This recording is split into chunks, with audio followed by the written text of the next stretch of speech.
UP की राजनीति में एक बार फिर राम के नाम पर खेमेबंदी तेज हो गई है। 21 साल बाद विश्व हिंदू परिषद को राम की नगरी याद आई है।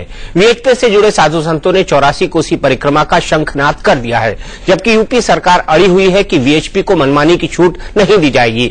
बात अगर सरकार और संतों के बीच होती तो शायद मामला आसानी से सुलझ जाता, लेकिन अब बीजेपी, कांग्रेस, बीएसपी, जेडीयू सबको 84 कोसी परिक्रमा में राजनीतिक साजिश की बू आ रही है और सबको राजनीति चमकाने का मौका भी सामने नजर आ रहा है।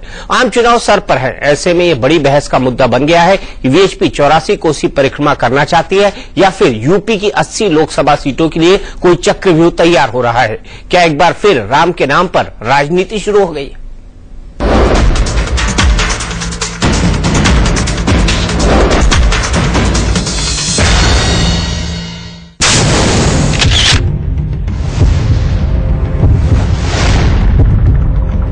राम की नगरी अयोध्या एक बार फिर सियासी बिसात में बदल गई है।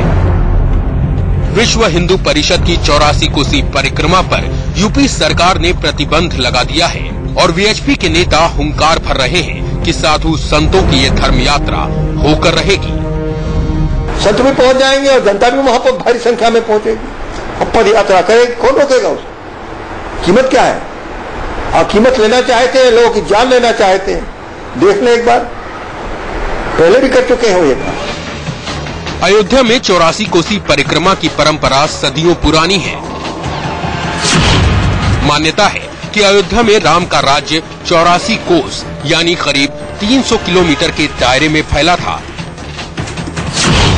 मौजूदा भूगोल के हिसाब से 84 कोसी परिक्रमा उत्तर प्रदेश के 7 जिलों बस्ती, गोंडा, बहराइच, बाराबंकी, फैजाबाद, अंबेडकर नगर और सीतापुर से गुजरती है। वीएचपी इस बार 25 अगस्त से बस्ती जिले के मखौड़ा गांव से परिक्रमा शुरू करना चाहती है। माना जाता है कि मखौड़ा में ही राजा दशरथ ने पुत्र कामना यज्ञ किया था। परंपरागत तौर पर 84 कोसी परिक्रमा चैत्र की पूर्णिमा से वैशाख पूर्णिमा के बीच होती रही है। इस साल भी 25 अप्रैल से 20 मई के बीच परिक्रमा हुई, तब कहीं कोई बवाल नहीं हुआ।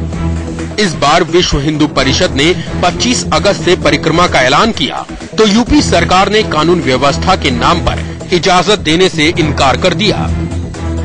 सरकार की अपनी रिपोर्ट्स होती हैं, आपने सुना होगा उन तमाम जिलों से जहां ये गुजरनी थी, वहां के सारे जिलाधिकारियों ने कहा कि हम लॉ एंड ऑर्डर नहीं मेंटेन कर पाएंगे। उनकी कोई सूचना होगी? नई परंपरा नहीं डालने देंगे, चाहे कोई हो। हम नहीं किसी को सौहार्द बिगाड़ने का मौका देंगे। हमारी सरकार ने बड़ा साफ कर दिया है, हम बहुत कड़ाई से इसमें रुख अपनाएंगे। सरकार के फैसले से वीएचपी और साधु संत भड़के तो बीजेपी की हिंदू ब्रिगेड के सारे कमांडर मोर्चे पर आ गए। उनके निशाने पर आए आजम खान। उत्तर प्रदेश सरकार अपने एक मंत्री की बचकाने हरकतों से परेशान है। उसकी हर जायज नाजायज बातों को मानने के लिए मजबूर है और उस मंत्री के दबाव में आकर के सरकार ने सब हरकतें की हैं। इस बार संतों ने तय किया था कि हम 14 कोसी परिक्रमा करेंगे और वो भी एक सीमित संख्या में तय किया था, लेकिन समाजवादी पार्टी ने जानबूझ करके तनाव पैदा किया है प्रदेश के अंदर। आज सब मंदिरों के अंदर पुलिस को फोर्स को घुसेड़ दिया है, वो घुस करके तलाशी ले रहे हैं। मुझे आश्चर्य होता है कि जो डीएम और एसएसपी 250-300 संतों की परिक्रमा यात्रा पर शांति व्यवस्था कायम नहीं कर सकता, वो तो नाकारा होगा। 84 कोसी परिक्रमा के विवाद में बीजेपी के टांग अड़ाते ही कांग्रेस और बीएसपी को बू आने लगी कि चुनाव से पहले समाजवादी पार्टी और बीजेपी के बीच वोटों के ध्रुवीकरण का खेल चल रहा है। ये दोनों पार्टियां को ये मालूम है कि लोकसभा का आम चुनाव बहुत नजदीक है, तो ऐसी स्थिति में जब देश में लोकसभा का आम चुनाव होगा तो भारतीय जनता पार्टी और समाजवादी पार्टी को अच्छा रिजल्ट नहीं मिलेगा। विश्व हिंदू परिषद आखिर इस यात्रा के प्रोग्राम को या इस तरीके के किसी प्रोग्राम को जब अटल जी की सरकार दिल्ली में रहती है तब नहीं करती? क्या कारण है कि जब मुलायम सिंह जी की सरकार, समाजवादी पार्टी की सरकार उत्तर प्रदेश में आती है तो विश्व हिंदू परिषद बहुत सक्रिय हो जाती है? अब इसमें कोई शक नहीं है कि वीएचपी और साधु संतों की 84 कोसी परिक्रमा पर सियासी रंग चढ़ चुका है। जेडीयू अध्यक्ष शरद यादव पूछ रहे हैं कि वीएचपी को हिंदुत्व का ठेका किसने दिया, तो तो यूपी सरकार के सबसे कद्दावर मंत्री आजम खान ऐलान कर रहे हैं कि यूपी को गुजरात नहीं बनने देंगे। अभी तो नहीं डरे हैं, हाँ डर सकते हैं। गुजरात में जैसे मुसलमान डर गए और डर कर वोट दे दिया, संभव है ये। तो आपको अंदेशा है कि जिस तरह से गुजरात में हुआ, अगर यात्रा यहाँ निकलती है यूपी में, तो उसी तरह से दोबारा पुनरावृत्ति हो सकती है उस चीज की, इसीलिए सरकार ने रोक लगाई है? तो क्या ये अच्छा होगा? विश्व हिंदू परिषद ये कौन है? सारे हिंदुओं के ठेकेदार, और इनके साथ तो सवाल है ना कि ये कोई ना कोई किसी समय पे भी यात्रा करना चाहते हैं। तो सीधी बात है कि ये कोई विश्व हिंदू परिषद नहीं है, कोई ये सबके ठेकेदार नहीं है। अयोध्या को लेकर बढ़ती तल्खी का असर अब 84 कोस के आगे निकल गया है।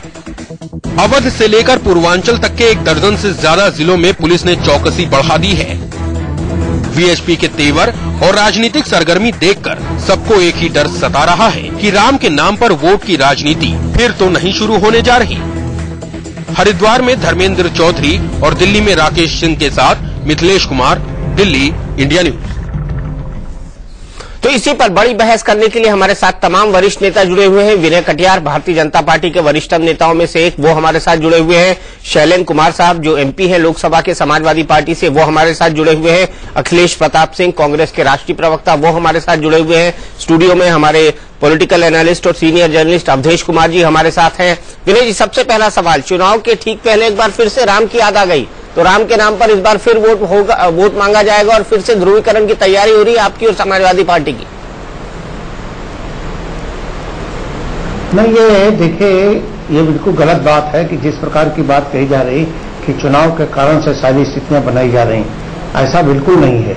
कुंभ में ही ये तय हो गया था कि 84 कोस की परिक्रमा केवल साधु संत करेंगे। अब साधु संत अगर रोज ये 150-200 की संख्या में अगर साधु जाते हैं, शाम को हो करके वो जहां तक यात्रा करेंगे, इसके बाद चले जाएंगे, दूसरी टोली प्रातःकाल फिर आएगी, वो वहां से यात्रा शुरू करेगी। इसी प्रकार का क्रम बना हुआ है पूरे 20 दिन का। अब उसमें अगर 150-200 साधुओं पर ये कोई कानून व्यवस्था के लिए नाम पर यात्रा को बैन कर दें, तो ये बात समझ में नहीं आती। 100-150 साधुओं की रक्षा सुरक्षा करना ये कोई कठिन काम भी नहीं है, और कोई ऐसी स्थानों पर भी से यात्रा नहीं जा रही है जहां पर कहा जा सके कि सांप्रदायिक तनाव होगा। अगर आपने पूरा रूट देखा होगा, उसका चार्ट देखा होगा, तो उसमें सब जगह लगा, एक जगह जरूर आपके किसी ने बोला है कि सीतापुर यात्रा जाएगी, वो सीतापुर यात्रा नहीं जाएगी, केवल 6 जिलों के अंदर ही यात्रा रहने वाली है। तो ये 6 जिलों के अंदर से केवल आपके 20 दिन यात्रा चलने वाली है। तो इस पर बोर्ड की बात करना, बाकी बात करना, ये बेईमानी है। हम कोई जनरल कोई जन जागरण करने का कार्यक्रम नहीं बनाया। कार्यक्रम तो केवल साधु संतों का है, और अभी भी साधु संत ही जाने वाले हैं, बाकी कोई उसमें जाने वाला नहीं है। लेकिन अगर इसी प्रकार का वो वातावरण बनाते रहे तो स्वाभाविक है कि जगह जगह लोग सक्रिय हो जाएंगे, कि जगह जगह लोग उन स्थानों पर साधुओं के अलावा भी पहुंचना शुरू करेंगे। फिर वो जेल अगर भरना चाहेंगे तो जेल के अंदर लोग जाना शुरू कर देंगे। तो फिर तो इनके लिए जो चाहते हैं, इन्होंने जो 90 में किया था, वही हालात पैदा करना चाहते हैं सरकार उत्तर प्रदेश की। और उसमें सबसे ज्यादा श्रेय एक कैबिनेट मंत्री को जाता है जो दुनिया में जगजाहिर है। उसके कारण से सारी ये स्थितियां बिगड़ रही हैं। शैलेंद्र कुमार जी, एक साधु संतों का प्रोग्राम है, आप अनुमति क्यों नहीं देते?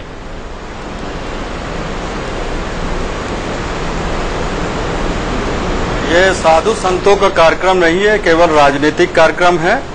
और आपको याद होगा कि जब इनकी सरकारें रहती हैं तो चुनाव के पहले ये कसम खाते हैं कि रामलला हम आएंगे, मंदिर वहीं बनाएंगे, और जब सरकार इनकी आती है तो उससे मुकर जाते हैं। तब अटल जी ये कहते हैं कि हमको धर्म का पालन करना है, देश का पालन करना है, देश हित में काम करना है, इसलिए वो मंदिर बनाने की बात नहीं करते। आज जब चुनाव बिल्कुल लोकसभा का बिल्कुल नजदीक आ गया है, तब इन्हें जो है 84 कोसी परिक्रमा की उनको याद आ रही है। अगर इतने ही भक्त होते तो इसके पहले भी कर लेते, बाद में भी कर लेते। जब भी कोई इस प्रकार की बात आती है, जय श्री राम के नाम पे वोट मांगने की बात ये करते हैं, लेकिन मैं चाहता हूं कि इनका क्या कार्यक्रम है, क्या एजेंडा है, क्या इनके घोषणा पत्र है। उस आधार पे इनको चुनाव लड़ना चाहिए, ना कि राम के नाम पर। राम के ठेकेदार केवल यही नहीं हो सकते, राम तो लोगों के दिलों में बसे हुए, लेकिन इनके राम जो है केवल वोट के लिए है। इसलिए मैं चाहूंगा कि जो उत्तर प्रदेश के अंदर जो है सांप्रदायिक सौहार्द बना हुआ है उसको बिगाड़ने की कोशिश न करें। हम साधु संतों का बहुत सम्मान करते हैं, हमारी सरकार बहुत सम्मान करती है, लेकिन ऐसा माहौल न बिगाड़े जिससे जो एक अमन चैन शांति है, कौमी एकता सांप्रदायिक सौहार्द बना, उसको बिगाड़ेगी। बिल्कुल, सांप्रदायिक सौहार्द बिगड़ेगा। अखिलेश प्रताप सिंह, आपकी पार्टी कुछ कहती है, दिग्विजय सिंह ने फिर कह दिया कि साधु संतों को यह हक दिया जाना चाहिए।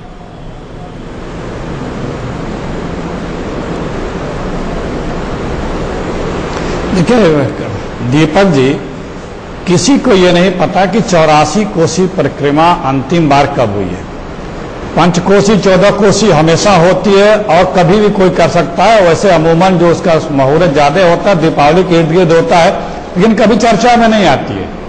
मथुरा का होता है, गिरिराज पर्वत का होता है, किसे पता, लोग करते हैं जाते हैं। लेकिन जब श्रद्धा के भाव से किया जाए तो मामला दूसरा होता है। लेकिन जब रोटी सेकने के लिए किया जाए तो 84 कोसी रोटी सेकने के लिए की जा रही है। 84 कोसी कब की गई है, बीच सिंधु बता दे, या कोई साधु संत बता दे। ये तो पुराणों में वर्णित है, लेकिन कभी होता रहा होगा।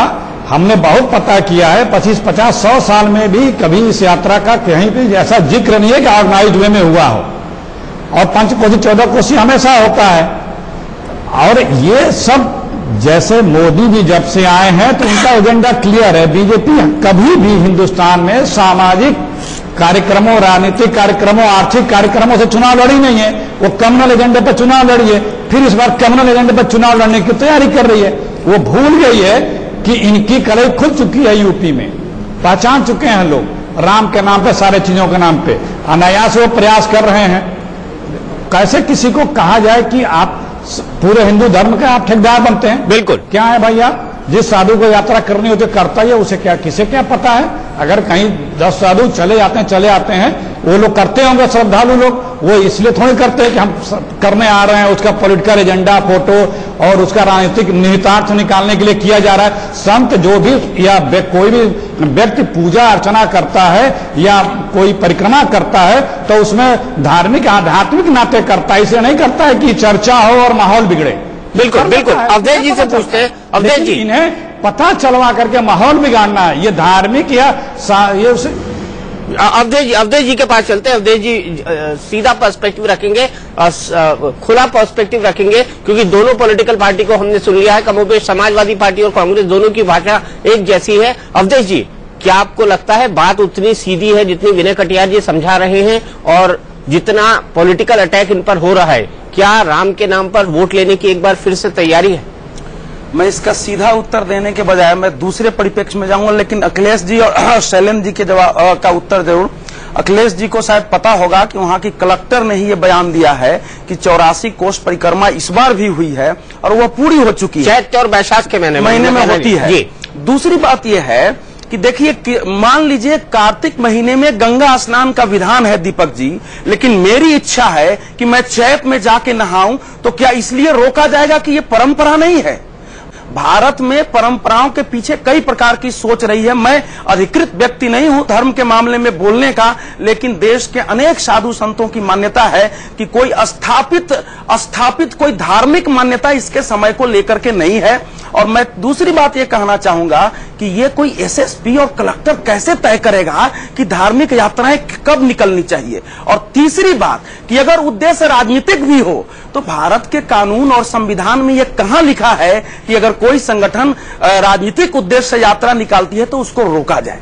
इसलिए मैं ये कह रहा हूं कि मुलायम सिंह यादव, चाहे अखिलेश यादव, स्थानीय प्रशासन ने जो कुछ भी किया है वो विश्व हिंदू परिषद चाहे जिस उद्देश्य से निकाले, उसको रोकना भारत के कानून का और संविधान का उल्लंघन है। अब मैं दूसरी स्थिति पर आता हूं। दीपक जी, आप भी लगातार, हमारे आपके पत्रकारिता का समय लगभग एक ही है।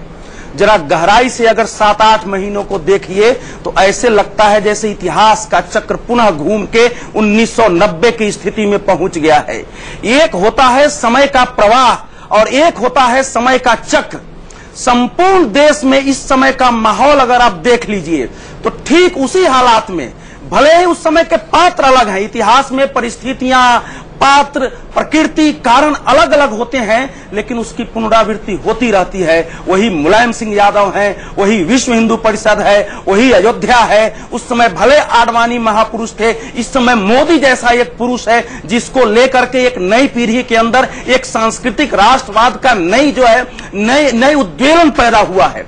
तो पूरा देश में इस समय, और मुलायम सिंह यादव को उद्वेलन पैदा हुआ है, वो तो बोल रहे हैं 15%, 25% माइनॉरिटी वोट चाहिए। नहीं वो बोल दिए नरेंद्र मोदी, 25% मुसलमानों का वोट चाहिए। 1990 में मुसलमान बहनों से उन्होंने राखी भी बनवा ली है। 1990 में मुलायम सिंह यादव ने जब कार सेवकों पर गोली चलाई और रोकने की कोशिश की, उस समय से उनका एक अस्थायी वोट बैंक का आधार कायम हुआ है और कांग्रेस वहां से खत्म हो गई है। उनको पता है कि इस समय जो भी वोट हमको मिले हैं वो भाजपा के विरुद्ध मिला है, वो मायावती के विरुद्ध मिला है और कांग्रेस के विरुद्ध, और तीनों वोट आए हैं। अगर ये नरेंद्र मोदी का उद्वेलन और विश्व हिंदू परिषद का एक सांस्कृतिक राष्ट्रवाद का, अयोध्या का जागरण कहीं थोड़ा भी पकड़ लिया और 4-5% मत भी चला गया तो हम खिसक जाएंगे। इसलिए आवश्यक है कि मुस्लिम वोटों के ध्रुवीकरण के लिए अनावश्यक रूप से एक कदम उठाया जाए। नहीं तो मुझे नहीं लगता है कि अगर राम का धुन गाते हुए कोई 15, 20, 100, 200 साधु चलता और जहां अगर समस्या थी वहां रोक सकते थे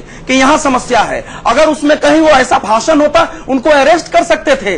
चाहे हिंदू निकाले या मुसलमान अपनी यात्रा निकाले, किसी धार्मिक यात्रा पर इस प्रकार का चाहे कोई संगठन निकाले, ये प्रतिबंध, ये घातक है, ये प्रतिबंध संविधान विरोधी भी है। इसको मैं कतई स्वीकार नहीं कर सकता। राजनीति विश्व हिंदू भी कर रही हो, लेकिन राजनीति यहां मुलायम सिंह और अखिलेश यादव ज्यादा कर रहे हैं। मेरे दर्शक बोलेंगे अवधेश जी आजकल विश्व हिंदू परिषद के करीबी हो गए। अब इसका मैं उत्तर नहीं दूंगा, क्योंकि मैं जब बैठता हूं तो ये नहीं सोचता हूं कि ये मैं क्या हूं। मैं ये सोचता हूं कि न्याय क्या कहता है, संविधान क्या कहता है, देश के हित में क्या है और कहां अन्याय और गलत हो रहा है। चलिए किसी के भी पक्ष में आगे चलते हैं। विनय कटियार जी, साफ दिख रहा है कि जिस तरह के ध्रुवीकरण की, दीपक जी, हाँ बताइए अखिलेश जी, आप अवधेश जी से बहुत प्रेम करते हैं, इनको जरूर कुछ कहना चाह रहे हैं। देखिए अवधेश जी ने खुद ही जवाब दे दिया, 90 का जिक्र करके बता दिया कि क्यों यात्रा को बैन करने की आवश्यकता है। जो उन्होंने बताया, जो उदाहरण दिया, पुनरावृत्ति की बात कही, स्वयं जवाब दे दिया इन्होंने। मंशा परिलक्षित हो गई, दिख गई कि धार्मिक आध्यात्मिक रिश्ता नहीं है।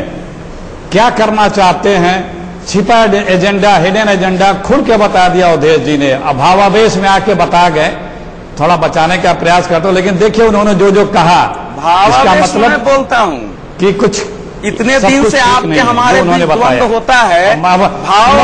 कह दिया आपने सारी बातें कह दी। चलिए सारी बात कह दी तो मुझे विनय कटियार जी से जवाब ले लेते हैं। विनय जी, नहीं, सच्चाई बोल गया, मनसा जाहिर हो गई, दिख गया कि आप क्या चाहते हैं। दुधारी तलवार पकड़ रखी है आपने, दो तरफ से मार कर रही है। एक तरफ मुलायम सिंह का फायदा कर रही है, आप उनको मिल्ला मुलायम कहेंगे, आजम खान को टारगेट किया, और दूसरी तरफ आप हिंदुओं का ध्रुवीकरण करेंगे।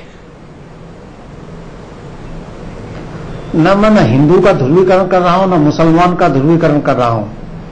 सवाल ये है कि जो हमारे मित्रगण कह रहे हैं कि अभी तय किया है, ये लोकसभा का चुनाव आ गया तब तय किया, शायद इनको मालूम नहीं है कुंभ का मेला, वहां पर ये सारी चीजें तय हुई थी कि सारे साधु लोग जाएंगे और वो भी एक साथ सब देश के संत नहीं निकलेंगे, वो एक एक दिन के बाद गैप से जाएंगे ताकि उनकी व्यवस्था करने में भी सुविधा हो। आखिर जो आयोजित करता है तो उसको भी तो देखना पड़ता है कि वहां रहने की कोई व्यवस्था हो। क्यों जाएंगे, हम लोगों को मालूम है। पड़ाव तय है विनय जी, कुंभ में जो कुछ भी हुआ, जो प्रस्ताव पारित हुआ, हम लोगों को मालूम है। आपकी हम लोग ये जानना चाहते हैं कि क्यों जाएंगे। आपकी बात को धैर्य से सुन, आपकी बात को मैं बड़े धैर्यपूर्वक सुन रहा था। बीच में मैं बोल सकता था लेकिन मैं बोला नहीं, इसलिए कृपा करके आप व्यवधान मत डालिए, आप बात को सुनिए।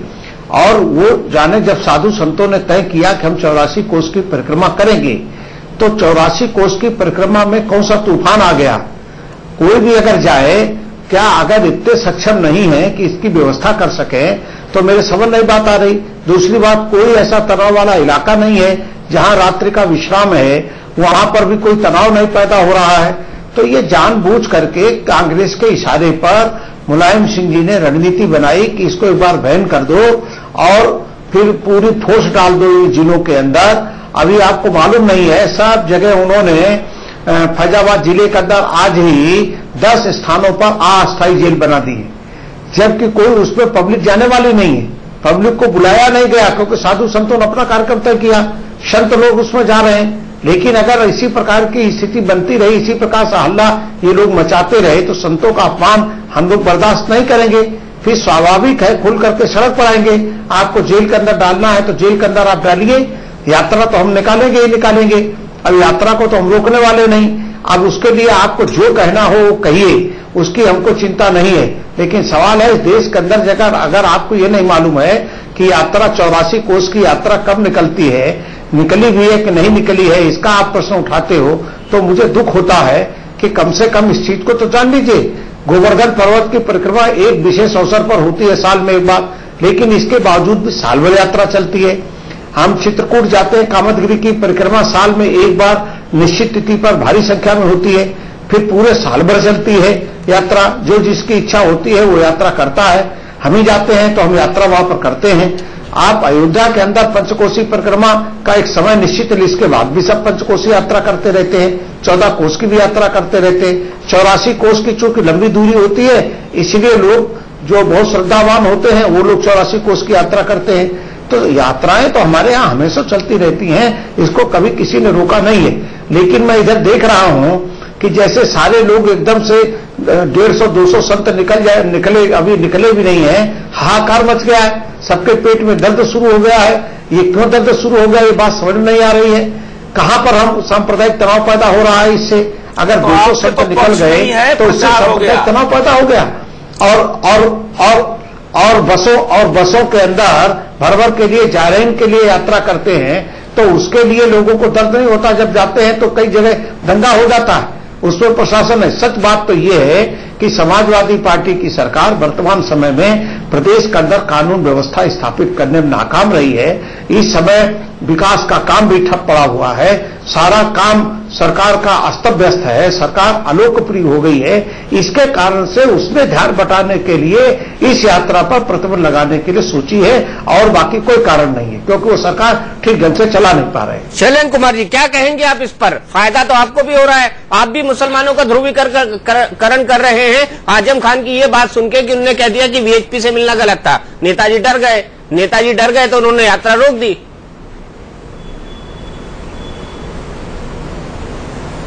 नहीं, इस प्रकार की कोई बात नहीं हुई है।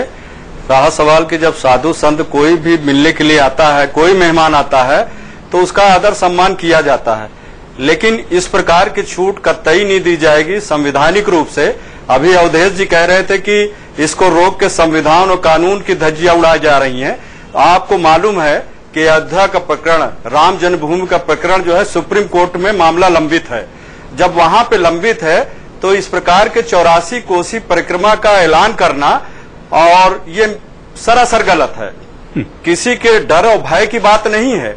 आज भी पूरे प्रदेश का मुसलमान या जितने भी बैकवर्ड हैं समाजवादी पार्टी के साथ चट्टान की तरह खड़ा हुआ है। कोई मुस्लिम का वोट का ध्रुवीकरण की बात नहीं है। जो हमारे साथ हैं।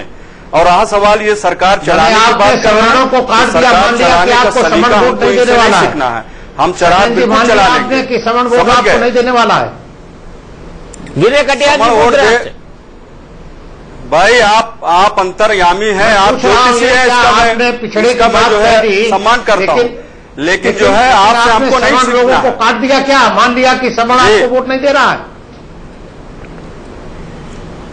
नहीं पूछ रहा हूं ये बिल्कुल दे रहा है। अभी सरकार हमारी बनी है, चाहे उच्च वर्ग हो, बैकवर्ड हो, मुस्लिम हो, सबने वोट दिया है, और खासकर नौजवान हमारे साथ में। आपने ही कहा, अभी आपने यही बात कही ना।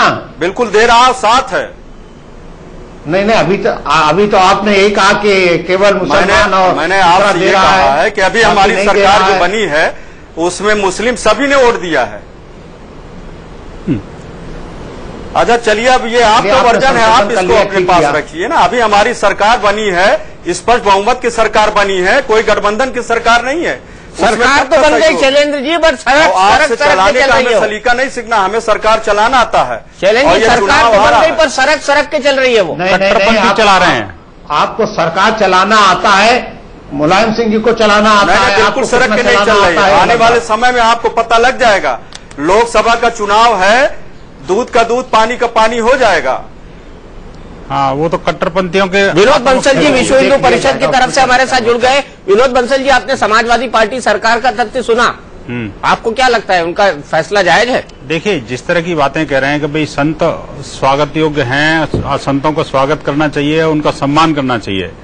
जब संत घर में गए तो निश्चित रूप से उनका सम्मान हुआ, लेकिन अब जब संत अयोध्या में आ रहे हैं, इनके प्रांत में देश भर के पूज्य संत आ रहे हैं, ऐसे केस में अगर कोई और राजा होता उस राज्य का या कोई और मुख्यमंत्री होता तो मैं समझता हूं को पलक पावड़े बिछा करके पूरे कैबिनेट को वहां भेजता अयोध्या की सीमा पर कि भैया जाओ, कहां से संत जो है हमारे प्रदेश के अंदर घुस रहे हैं, उनके श्री चरणों में प्रणाम करो और उनका आगमन कर करके और उसको अयोध्या की यात्रा के लिए लेके जाओ।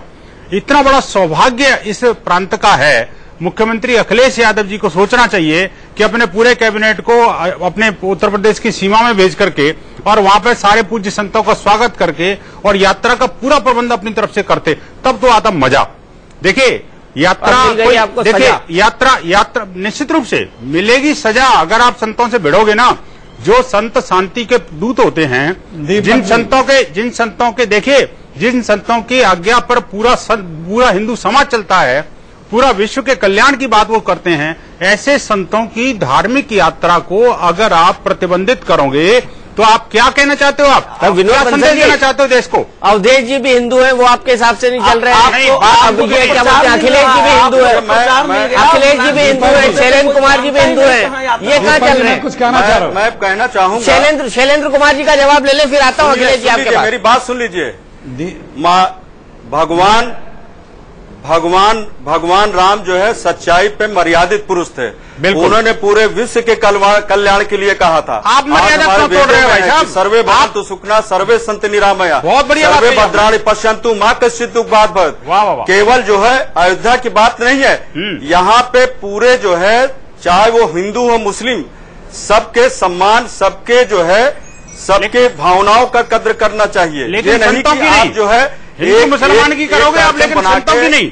84 कोसी की परंपरा करके आप उसको जो है अडिग है, ये बिल्कुल गलत है। अच्छा, संतों की यात्रा गलत है, हिंदू मुसलमान की यात्रा सही है, आप ये कहना चाहते हो? आप क्या चाहते हो, हिंदू मुसलमानों को बांटना चाहते हो या समय गलत है? समय गलत है, क्या कहना चाहते हो? समय गलत है। जवाब दे रहा हूँ। मैं इतने साल की उम्र में मैंने 84 कोसी परंपरा मैंने नहीं देखी है। नहीं, 84 जी को पूछो, अपने दादाजी को पूछिए, आपने अयोध्या की यात्रा नहीं करी होगी। पंचकोसी, 14 कोसी। सुनिए मेरी बात को, दादाजी जानते हैं। रामलला के दर्शन किए होते सब तो आपकी आंखों में आंसू आ जाते। हाँ, टाट के टेंट में भगवान रह रहे हैं प्रभु जी, टाट के टेंट में भगवान रह रहे हो। अरे बिठाया बिठाया वहाँ पे टाट के टेंट में विनोद बंसल जी, आपने बिठाया उनको। विनोद बंसल जी, टाट के टेंट में रामलला को आपने बिठाया है, आपने बिठाया है, आपने बिठाया है, बिठाया है, ये राजनेताओं ने बिठाया है। नहीं, आपने बिठाया है। मस्जिद वहाँ तोड़ के कौन आया था? देखिए, मस्जिद नहीं तोड़ी थी, गलतफहमी मत रहना, गलत ये गलत बयानी आप खुद कर रहे हो। मस्जिद नहीं थी, ये हाईकोर्ट ने बड़ा क्लियर वर्डिक्ट दिया है। ये हाईकोर्ट ने बड़ा क्लियर वर्डिक्ट दिया है कि वहाँ पर मंदिर और मस्जिद दोनों थे, इसीलिए उन्होंने जगह को 3 भागों में बांटा। बिल्कुल नहीं, उन्होंने जगह को 3 भागों में बांटा। आप ये हाईकोर्ट के अवमानना कर रहे हैं। सर, मुझे जेल में डाल दीजिए हाईकोर्ट की अवमानना के लिए, लेकिन मेरा भी तो सुन लीजिए। बताइए, क्यों 2 भाग में हिंदू और 1 भाग में मुसलमान को देने की बात कही है? उस जगह को क्यों कही है हाईकोर्ट ने? वही तो गलत है, बाकी नहीं, वो गलत, जो आप कहे वो सही। मेरी ना खाता ना वही, जो विनोद बंसल कहे वही सही। नहीं, आप वर्डिक्ट को सुनिए बात को। देखिए, तीनों जजों ने बड़ा स्पष्ट मत ये दिया है। दीपक जी मैं बता रहा हूँ, छोड़ दीजिए, आप यात्रा क्यों निकाल रहे हैं, ये हम लोग जानना चाहते हैं। बात वो नहीं है, जब इन्होंने पूछा है उस मस्जिद के बारे में कह रहा हूँ, मस्जिद नहीं थी भैया, वो ढांचा था। बाबर ने जो विदेशी आक्रमण था उसने गलत तरीके से टूटने के बाद ही ना झोपड़ी में राम जी गए हैं, वो कुछ भी था, उस पर आज हम बहस नहीं करेंगे। टूटने के बाद आगे कमजोर होगी, ये बताइए भाई। लोग रहे ठाट में, भगवान रहे टाट में, ये हिंदू समाज कब तक बर्दाश्त करेगा और क्यों बर्दाश्त करेगा? आखिरकार अखिलेश सरकार क्यों नहीं भव्य मंदिर बनाती? उसमें क्या कठिनाई है। अरे आपकी सरकार इतनी देर आ गई, राजनाथ सिंह की सरकार रह गई, मायावती को 3-3 बार आपने समर्थन दे दिया, केंद्र में सरकार आपकी रह गई, उसके बाद आपने मंदिर क्यों नहीं बनाया, बता दीजिए जरा। आपको क्या पता, हमने सारे सांसदों से संपर्क किया, सारी राजनीतिक। अरे आपके प्रधानमंत्री थे अटल बिहारी वाजपेयी भाई, उमा भारती जी मंत्री थी, हमारे तो विजय कटियार जी वरिष्ठ नेता थे भारतीय जनता पार्टी के, आपकी सरकार ने मंदिर क्यों नहीं बनाया? 6 साल सरकार रही राम के नाम पर। सरकार मैं वही तो कह रहा हूँ, जिसकी सरकार रही, हम तो राजनाथ सिंह आपके मुख्यमंत्री थे, राजनाथ सिंह उत्तर प्रदेश में आपकी पार्टी के मुख्यमंत्री थे, उन्होंने कुछ किया अयोध्या के लिए? भाई आपकी पार्टियों, आप दूसरे की पार्टी का क्या मतलब है? आपकी है ना बीजेपी, विश्व हिंदू परिषद ने, आपकी है ना बीजेपी? अरे मेरे तो सारे हैं, कांग्रेस नहीं है कि मेरी, सपा नहीं है कि मेरी, अखिलेश जी मेरी सारे हैं। अखिलेश जी कांग्रेस भी इनकी पार्टी बीएचपी वालों। बात यह है कि बात कांग्रेस की और बीजेपी की नहीं है, बात यह है कि राम मंदिर बनाने की है। मुझे ये बताइए कि इस समय जो बहस में लोग बैठे हुए हैं, इनमें से कौन व्यक्ति ऐसा है जो राम मंदिर नहीं चाहता? मुझे इस बात का प्रश्न का जवाब दो, कौन व्यक्ति आप लोगों में से राम मंदिर नहीं चाहता? आप जब बताएं जरा, कौन राम मंदिर नहीं चाहता? जरा सार्वजनिक रूप से घोषणा करो कि मैं राम मंदिर नहीं चाहता। हाँ दीपक जी अखिलेश जी, उमा भारती जी मेरे साथ जुड़ गई हैं, उनका भी वर्जन ले लेता हूँ। उमा भारती जी, यहाँ पे सवाल ये है कि रामलला को टेंट के अंदर किसने बिठाया? विनोद बंसल जी ने सवाल उठाया, उनका कहना है कि रामलला को आखिरकार टेंट में किसने बिठाया? तो हम कह रहे हैं बीजेपी, बीएचपी, आरएसएस सबने मिलकर बिठाया, क्योंकि वो जो ढांचा था वहाँ उनके द्वारा ही तोड़ा गया था, इसीलिए रामलला टेंट में गए। वैसे ढांचे के अंदर थे। जब ढांचा टूटा था उसके बाद उत्तर प्रदेश की जो सरकार है वो भंग हो गई थी, और अंत में तो कोर्ट का डिसीजन ही आ गया था, जो 3 जजेस बेंच थी, कि जहां रामलला बैठे हैं वो जगह रामलला की है। बाद में वो कोर्ट में वो मसला चैलेंज हो गया, और अगर हमारे सब भाई लोग जहां बैठे हैं उनको लगता है कि हमने नहीं किया तो वो कर दें, लेकिन इसका कोई समाधान जरूर हो जाने दें, क्योंकि जब तक वहां पर एक समाधान परक स्थिति नहीं आएगी ये बना रहेगा, कोर्ट में भी बना रहेगा, कोर्ट के बाहर भी बना रहेगा। और मामला भी ऐसा है कि ये कोर्ट के बाहर भी सेटल हो सकता है, और दोनों पार्टियां कोर्ट में जाके कह सकती हैं कि हम संतुष्ट हो गए हैं। तो मैं तो सोचती हूँ कि बहुत अच्छी बहस हो गई है, और इसमें पूरा देश एकमत होकर के, जैसे सोमनाथ का समाधान निकला था, इसी प्रकार से सोमनाथ के मंदिर के निर्माण की तर्ज पर अयोध्या में राम मंदिर के निर्माण का भी रास्ता सबकी सहमति से निकल आवी, सभी राजनीतिक दलों की। उमा जी, 6 साल आपकी सरकार थी, उस वक्त मेरे ख्याल से एक फैग एंड में आखिरी में आते आते एक आध बार आडवाणी जी ने बात की थी, उससे पहले तो कभी याद नहीं आई, और बातचीत के खिलाफ नहीं था एनडीए। अंतिम समय जब उन्होंने दलाई लामा को बुलाया था। हाँ, तो हाँ, उस समय पे प्रयास हुआ, मामला पूरा कोर्ट में था। मामला जो आज की स्थिति में पहुंचा है वो पहुंचा है 2010 के उस डिसीजन के बाद, जिसमें 3 जजेस की बेंच ने एक फैसला सुनाया, और उस फैसले ने हमारे पहले के पूरे आंदोलन को न्यायोचित ठहरा दिया, ये कह करके कि जहां रामलला बैठे हैं वो जगह रामलला की। और सुखद बात यह थी कि इस विषय पर तीनों जजों का मत एक था। तो इसके बाद ये मामला कोर्ट में चैलेंज हो गया। अभी क्या हुआ वहां अयोध्या में, जो मैंने देखा है, मैं आपको बताऊं, मैं वहां जाती हूं जब रामलला के दर्शन करने, तो पूरे संसार के लोग आते हैं दर्शन करने के लिए। वहां इतनी कठिनाइयां हैं दर्शनार्थियों को रामलला तक पहुंचने में, इतना अपमान का सामना करना पड़ता है महिलाओं को, पुरुषों को, सभी लोगों को। ये सारी बातें ऐसी हैं जो धीरे धीरे अभी डेवलप हुई हैं, खास करके जो मुलायम सिंह की सरकार, ये जो अखिलेश यादव जी की सरकार बनी है, ये सरकार बनने के बाद तो वहां और कठिनाइयां इन्होंने खड़ी कर दी। तो मैं तो चाहती हूं कि मुलायम सिंह जी हैं, मनमोहन सिंह जी हैं, आडवाणी जी हैं, यही लोग मिलकर के बैठ जाएं और एक रास्ता निकाल लें प्रेम के साथ में। दीपक जी, ऐसा है, उमा जी जो कुछ कह रही है, ये अगर संभावना भारतीय राजनीति में होती तो पहले ही हो चुका होता। मूल बात तो हट का है, और भारतीय जनता पार्टी के बारे में स्पष्ट रूप से कह सकता हूं, उमा जी और विनय कटियार दोनों की बात अलग है। उनका एक अयोध्या के प्रति और राम मंदिर के प्रति एक निष्ठा रही है, लेकिन इस अभियान को अगर किसी ने सबसे ज्यादा धोखा और धक्का पहुंचाया है वो भारतीय जनता पार्टी है। ये सबको पता है कि 1999 के घोषणा पत्र में भी भाजपा ने इसको शामिल नहीं किया, 2004 के घोषणा पत्र में नहीं शामिल किया। ये अलग बात है कि अध्यक्ष जब कार्यकारिणी में जाते हैं तो भाषण में बोलते हैं। सरकार बनने के बाद वाजपेयी जी के लिए अयोध्या कोई मुद्दा ही नहीं रहा, और आप खुद उस समय कवर करते थे, हम सब लोग सक्रिय थे। ठीक अंतिम समय में विश्व हिंदू परिषद उस समय भी आंदोलन करते करती थी, सड़कों पर उतरती थी, उसको रोका जाता था और विश्व हिंदू परिषद श्रीहीन, साखहीन हो गई जनता की नजर में। अब दोबारा एक प्रक्रिया, चूंकि इतिहास एक चक्र पर पहुंचा है, उभर रही है।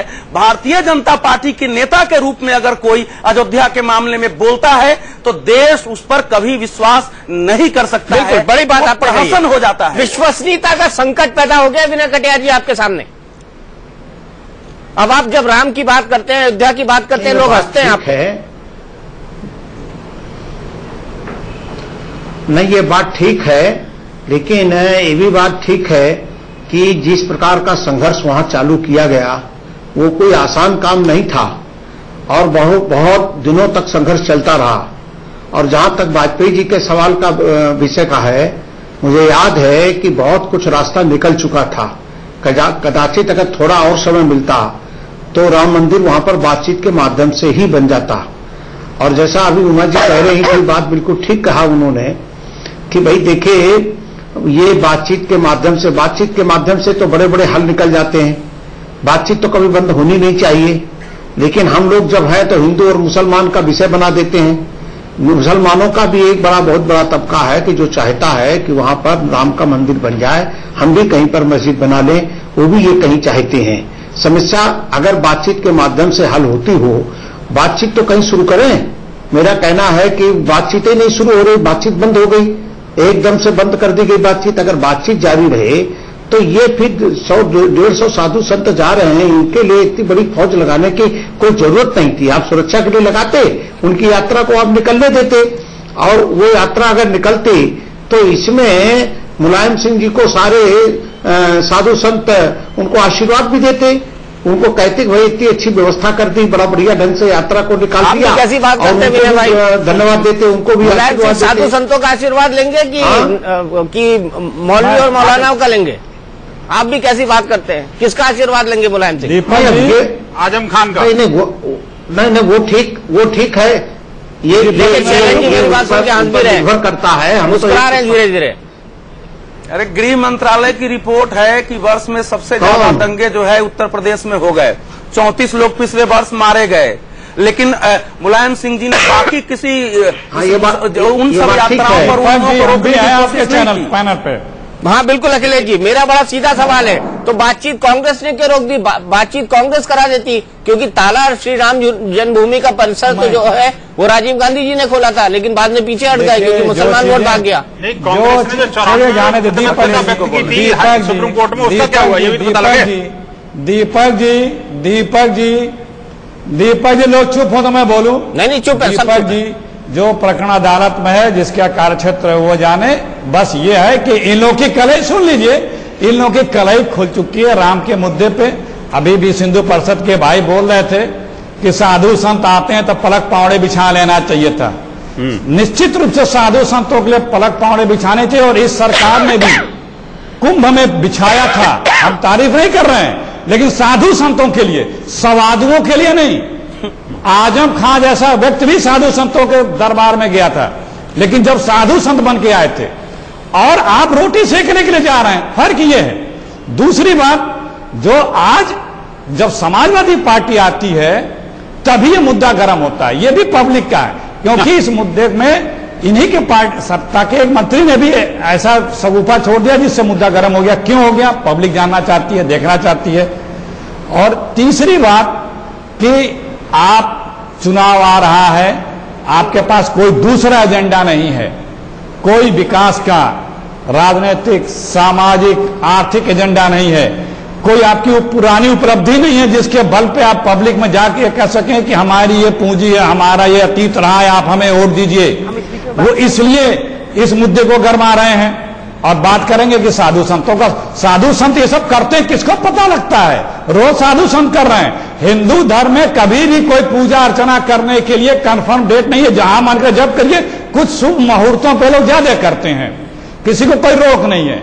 इस पर क्या रोक लगा दी? चाहे 5 कोसी 14 कोसी हो, चाहे 84 कोसी हो, चाहे कहीं की कोई मंदिर हो, कोई गुरुद्वारा, तो संतों की यात्रा थी। रोक इसलिए लगाई कि राजनीति कर रहे हैं आप। अरे इसमें कौन सी राजनीति है? इसे मैनेज करने में अखिलेश जी संतों की यात्रा थी, इसमें राजनीति कहाँ से आ गई बीच में? तो पूरे देश के अखिलेश जी संतों की यात्रा थी ये विशुद्ध रूप से संत द्वारा की जाने वाली भगवान रामलला की परिक्रमा यात्रा थी। इसमें राजनीति को आप लोगों ने घुसा दी। विश्व हिंदू परिषद अपने आप पहला सुनिए सुनिए सुनिए अरे सुनिए यहाँ सुनिए, विश्व हिंदू परिषद कहाँ की संत है? अरे संत घूम रहे, संत पॉलिटिक्स से मतलब नहीं रखते हैं। क्या बात कर रहे हो? संत समाज ने तय किया था। अखिलेश जी भूल गए आप 11-12 करके रोटी प्रयास करते हैं। जो तय किया था सबके सामने तय किया था, आज की बात नहीं है। विश्व हिंदू परिषद आरएसएस की एक एजेंसी है। विश्व हिंदू परिषद आरएसएस की एक एजेंसी है जो राजनीति करते हैं, कम्युनल पॉलिटिक्स करते हैं।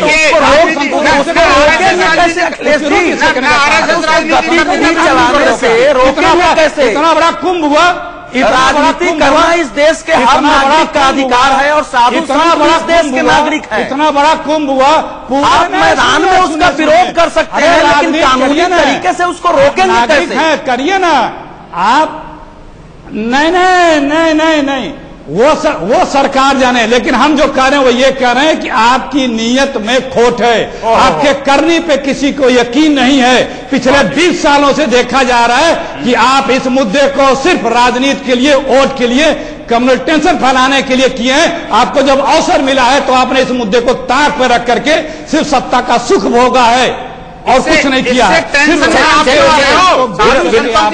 विनोद बंसल जी उमा भारती जी के पास चलते हैं, विनय कटियार जी के पास चलते हैं, क्योंकि दो बड़े सीधे राजनीतिक आरोप हैं। उमा भारती जी, पहला सवाल, जब आप सत्ता में आते हो तो इस मुद्दे को ताक में रख देते हो, इसलिए बीजेपी की विश्वसनीयता राम मंदिर के मुद्दे पर बिल्कुल खत्म हो चुकी है।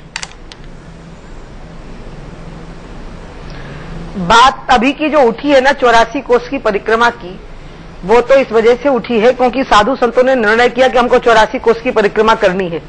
उसमें बीजेपी के कोई पॉलिटिकल डिसीजन का कोई मतलब ही नहीं है। और अगर मुलायम सिंह जी की सरकार ने इसको प्रतिबंधित नहीं किया होता तो ये यात्रा बहुत बड़ी चर्चा का विषय बनने ही वाली नहीं थी। इसलिए अगर इस पर वास्तव में वोटों की राजनीति किसी ने की है तो मुलायम सिंह की सरकार ने की है। जैसे दुर्गा शक्ति नागपाल के मामले में भी उन्होंने कहा था ना कि उसने एक मस्जिद गिराई थी, मस्जिद की दीवार, इसलिए हमने उसको निलंबित किया, ताकि उस निलंबन को वो छिपाना चाहते थे, उसमें भी वो वोट बैंक की राजनीति को साध रहे थे। इसी तरह से अभी भी अगर ये यात्रा उन्होंने प्रतिबंधित नहीं की होती तो इसकी चर्चा ही नहीं होनी थी। प्रतिबंधित करके उन्होंने पूरे मुस्लिम समाज को संदेश दे दिया वोट बैंक का निशाना साधने के लिए। तो राजनीति तो समाजवादी पार्टी ने की और अब कांग्रेस कर रही है, हम तो राजनीति कर ही नहीं रहे इसमें। शैलेंद्र जी से जवाब ले लेते हैं। शैलेंद्र जी, राजनीति तो समाजवादी पार्टी ने शुरू की इस पे।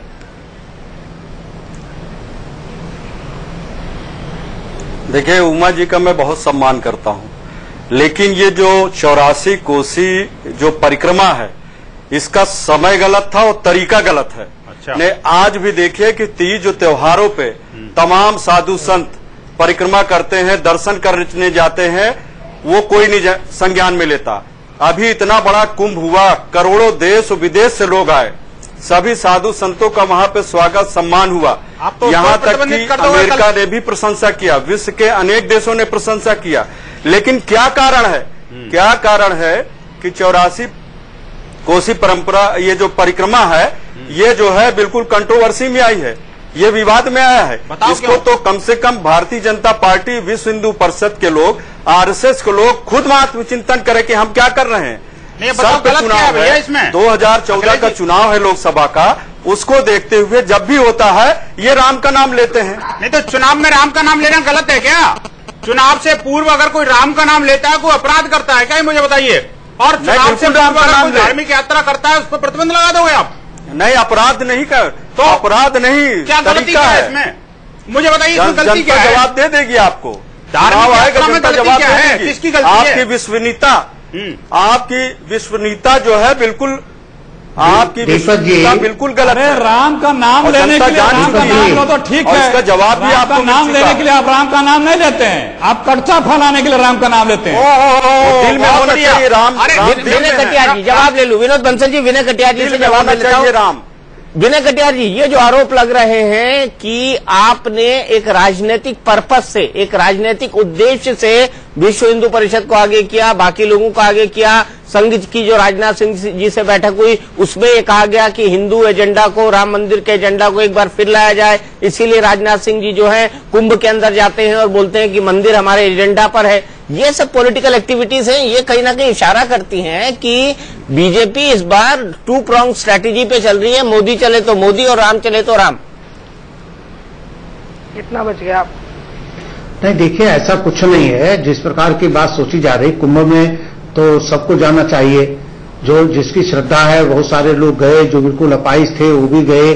कुंभ तो एक अलग बात है, यात्रा, दर्शन, ये सब अलग चीजें हैं। लोग अपने श्रद्धा से सब जाते हैं। सरकार जहां जैसी भीड़ होती है उसकी व्यवस्था करती है। ये बात राजनीतिक बनाया जा रहा। विश्व हिंदू परिषद ने क्या अपराध किया कि श्री मुलायम सिंह जी को और अखिलेश जी के यहां जा करके उन्होंने एक सच्चाई बताई कि भाई हम इस प्रकार की एक यात्रा निकाल रहे हैं और उस यात्रा में हमारे 150-200 संत रहने वाले हैं। हम चाहेंगे कि उनकी सुरक्षा की व्यवस्था आप करो और बाकी हम सब लोग उसको निपटा लेंगे, कार्यक्रम कर लेंगे। उसमें कोई आम जनता की जाने की बात भी नहीं कही। अगर कदाचित हम अगर बात नहीं करते, स्वाभाविक तौर पर यात्रा अभी निकाल देते, सरकार को हम उसमें लाते भी नहीं, तब भी यात्रा हमारी चल जाती। उनको लग गया कि पता नहीं क्या हो गया, इतनी अच्छी बात हुई, उनके घर पर सारी चीजें हुई और बाद में एकदम से वो पलट गए और कहा कि इसको ये यात्रा निकल नहीं सकती और उस पर उन्होंने प्रतिबंध लगा दिया। सच बात तो ये है कि हमने पहले भी कहा है कि कुंभ में ही सारी चीजें तय हो गई थी। देश के अंदर हर समय चुनाव कहीं न कहीं चलता रहता है। कई राज्यों का चुनाव होता है, फिर लोकसभा का चुनाव आ जाता है। कुंभ के समय से लेकर के और लोकसभा चुनाव तक देख लीजिए तो 1.5-2 साल का अंतर है, गैप है, ये कम से कम 1.5 साल का अंतर है। तो ऐसी स्थिति में कहना कि नहीं ये चुनाव आ गए इसके कारण से यात्रा निकाली जा रही, ये बिल्कुल गलत बात है। पूरे देश भर के संत आ रहे थे और इसीलिए 20 दिन की यात्रा निकाली गई थी कि 20 दिन की यात्रा में थोड़ी थोड़ी संख्या में साधु जाए ताकि व्यवस्था करने में भी कठिनाई न हो। हम लोग तो ये इस सोच करके यात्रा को निकाल रहे थे। संतों ने चूक कहा कि भाई 84 कोस की यात्रा एक सामूहिक होकर के हम लोग सब निकाल लें, तो उसको टुकड़े टुकड़े में करके निकालने की बात कही गई। लेकिन आज क्या हो रहा है, आज अयोध्या को पूरी छावनी के अंदर बदल दिया गया, जबकि अयोध्या के अंदर सच में कोई कार्यक्रम भी नहीं है। कार्यक्रम तो विभिन्न स्थानों पर है। अयोध्या से शुरुआत करने वाले थे और फिर विभिन्न स्थानों पर जाने वाले थे। ऐसे 20 स्थान हैं जो अयोध्या से कहीं 20 किलोमीटर दूर है, 50 किलोमीटर दूर है, 70 किलोमीटर दूर है और ये कोई मुस्लिम इलाके भी नहीं है जहां तक अच्छा मुसलमानों को आना और जाना दोनों वही है। नहीं, पहले मेरी पूरी बात सुन लीजिए। आना और जाना ये बात आप ठीक कह रहे हो कि शुरुआत वहां से होगी और समापन। और इस बार देखिए, इस बार धर्म संसद का स्वर भी राजनीतिक था, ये मत भूलिए। नहीं, सुनिए, धर्म संसद ने बाजाबता प्रस्ताव में कहा है, मेरे पास प्रस्ताव है, तार की लड़ाई होगी। नहीं, उसमें साफ कहा है कि राम मंदिर के रुकावट में इस समय संसद सबसे बड़ी बाधा है। अगर संसद मानसून सत्र में प्रस्ताव नहीं लाती है तो हम संसद का स्वरूप बदलने की कोशिश करेंगे। संसद के स्वरूप बदलने का मतलब है वहां राजनीति में ऐसे लोगों को जिता के भेजना जो राम जन्मभूमि निर्माण के समर्थक हैं। ये वहां प्रस्ताव और ये ज्यादातर संतों ने मत व्यक्त किया था, हम लोगों ने उस पर लिखा और टिप्पणियां की वहां। इसमें गलत क्या है? तो नहीं, वो दूसरी बात हो गई। गलत और सही की बात यहाँ नहीं है। तो इसीलिए विनय जी, राजनीतिक तो स्वर वहां था ही। आपने जो बात कही, एक मिनट विनय जी, एक पंक्ति, वक्त मेरा खत्म हो रहा है। और लेकिन वो जो यात्रा भी थी उसके पीछे अयोध्या में मंदिर निर्माण के लिए जन जागरण ही लक्ष्य था।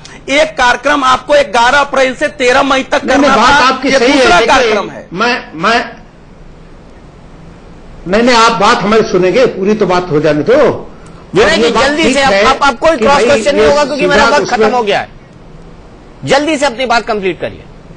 नहीं तो उसमें तो सीधी बात है कि अयोध्या के अंदर राम की जन्मभूमि पर राम का मंदिर बने। उसके 3 ही ऑप्शन हो सकते हैं, एक अदालत से, एक बातचीत के माध्यम से, एक संसद के अंदर कानून बना करके।